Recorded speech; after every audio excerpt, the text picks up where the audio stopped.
Hello, everyone. My name is Matteo Privitelli. I am the Director of Funding and Networking of WWII International Malta, but also happen to be a licensed professional tourist guide. So that is why today I'm bringing you this presentation on what the 8th of September means to us Maltese, and of course, why we call it Victory Day. So first of all, the 8th of September is a feast day. It is the feast day of Our Lady, the Nativity of Our Lady. So of course, it's a very important day for us Maltese, being Catholics, mostly Catholic. So it's also a national holiday here. However, it is a victory day for various reasons and for other reasons, primarily because of the victories, you could say, of the three famous sieges of Malta. One of them is the Great Siege of Malta of 1565. The other one is the Siege of Valletta by the French blockade. Basically, it's when the French occupation ended.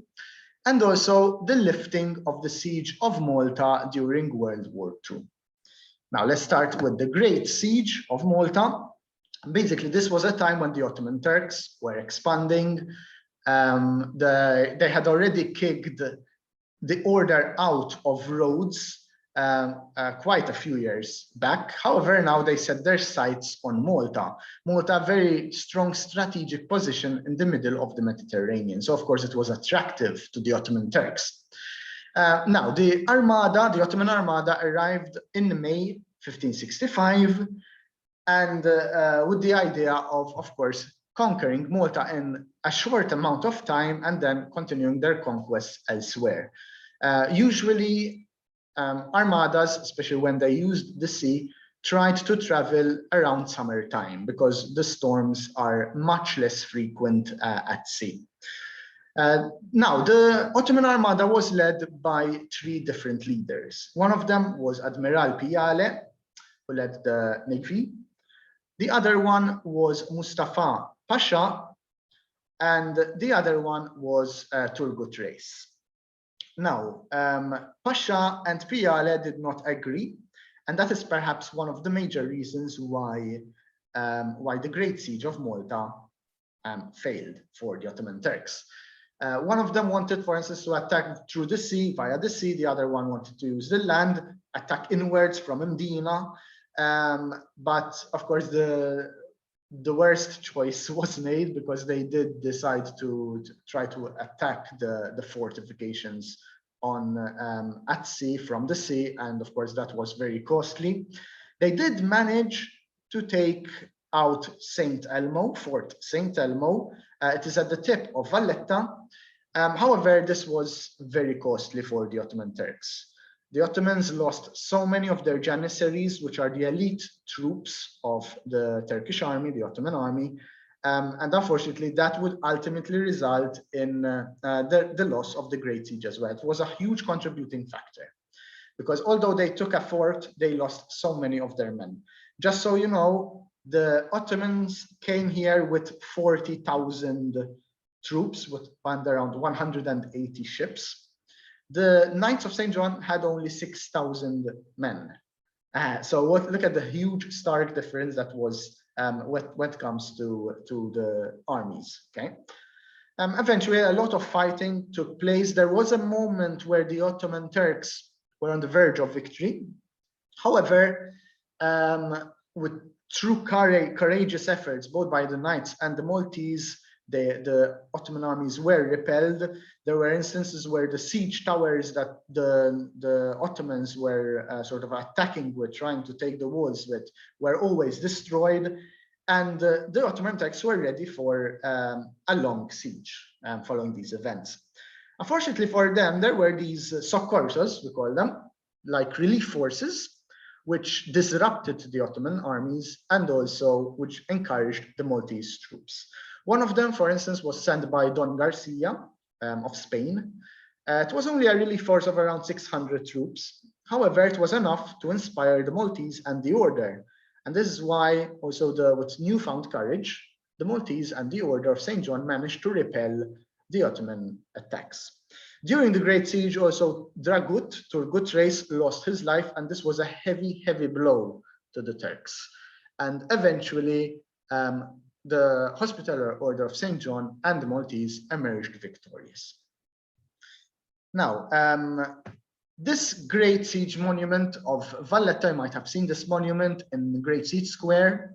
Behind it is the entrance for visitors to St. John's Co-Cathedral. So the monument has a man in the middle. He's holding a sword, and this sword is in front of a shield. It looks like the sword is dividing a shield in two. On one side of the shield is the cross of the Order of St. John, representing the order. The other side is symbolizing the Maltese and Malta.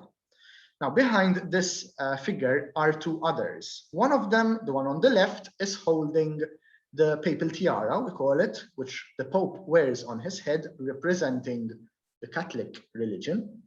The other one is holding the head of the Roman goddess Minerva, representing the Western and the Roman civilization. So the monument is telling us that because of the victory of 1565, the order and the Maltese successfully defended both the Catholic religion and the Western civilization. Malta is located, as we mentioned, in the exact middle of the Mediterranean. So it was a great strategic point, right, for anyone. So the Ottoman Turks would have used it as a base to export their ideology and faith had they managed to overcome the order and the Maltese in this great siege of 1565. Now, the next siege is known as that of the French occupation, but we celebrate the end of this French occupation on the 8th of September. Now, it was the time of Napoleon Bonaparte. He was looking at conquests in Egypt and also later in India. And Malta was in the way, so basically he decided to stop in Malta as he was going towards Egypt. Now, at the time, the Maltese were frustrated with the Order of St. John, and the French occupation was welcome in Malta. However, this quickly changed after only a few months, where the French decided to rebel against the French troops. The reason for this was because radical reforms were introduced in Malta. It was part of the Code Napoleon as well, and these reforms negatively affected the churches and the Maltese traditional way of life. The cherry on the cake, you could say, came when the French decided to sell the church riches at auction. This happened in front of the Carmelite church in Mdina. And of course, seeing this, the Maltese just flipped out and rebelled against Napoleon's troops. The Maltese revolt started on the 2nd of September, 1798, and ended 2 years later, on the 4th of September, 1800. We celebrate the end of this French occupation, you could say, on the 8th of September, because it's close to the actual date, and it's also the victory day for us Maltese. Now, the third and most recent siege, you could say, is that of the Siege of Malta during World War II. Now, following the French departure, Malta became part of the British Empire. From 1800 until 1964, we achieved independence from the United Kingdom on the 21st of September, 1964.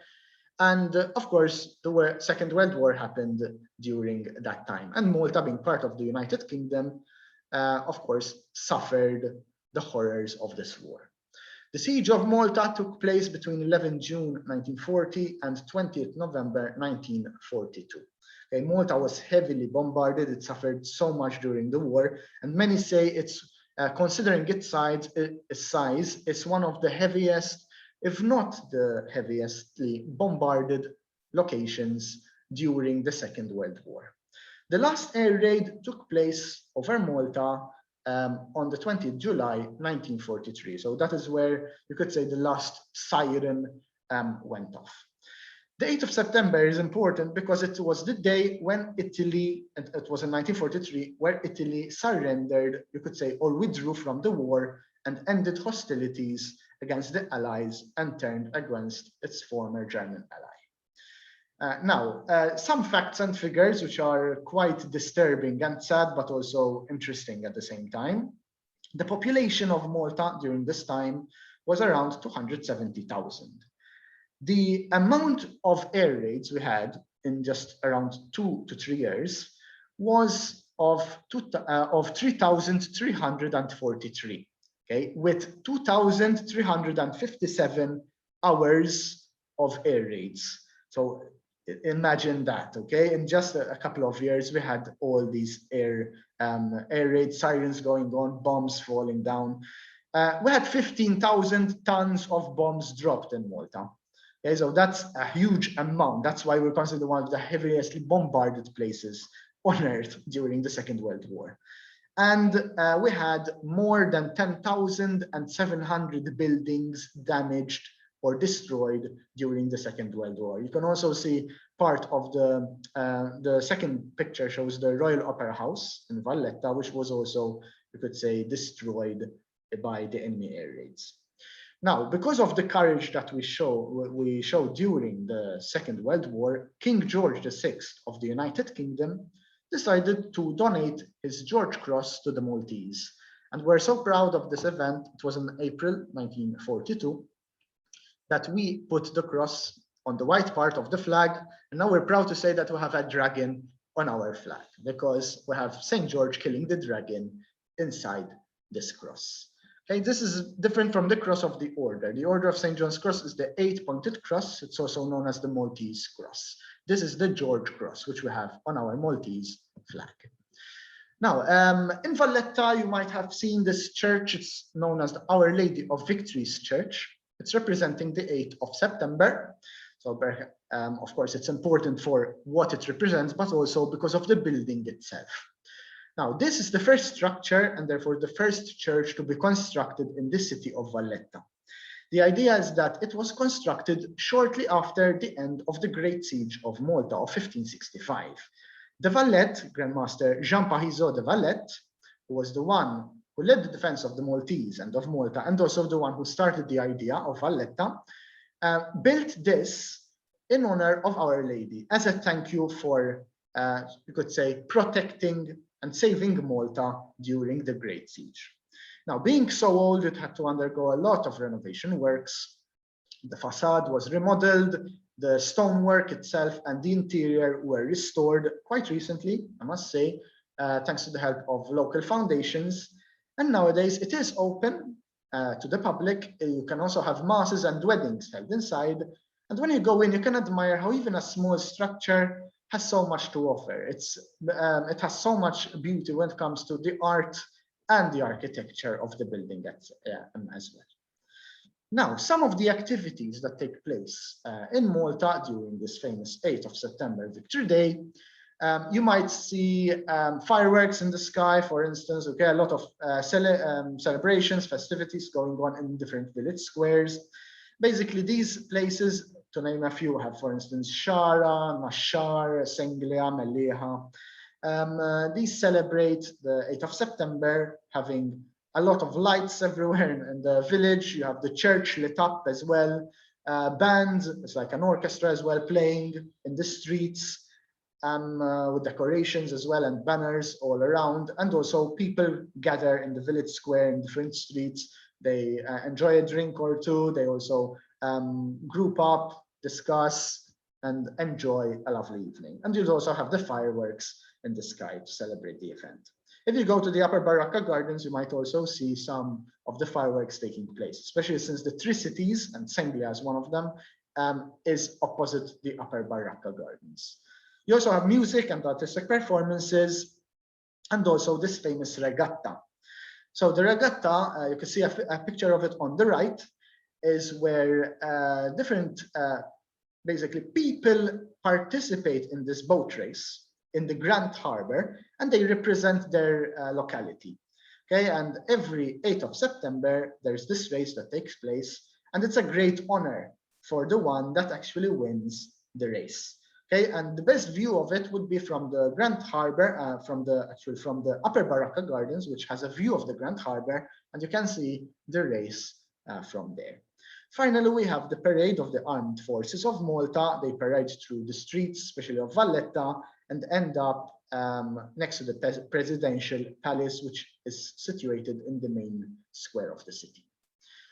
So with that, I come to a conclusion of today's presentation. I hope you enjoyed it, and I hope you learned something new as well. And perhaps you realize why the 8th of September, this Victory Day, is so special for us Maltese. So with that, thank you, and I wish you a lovely holiday and lovely feast day.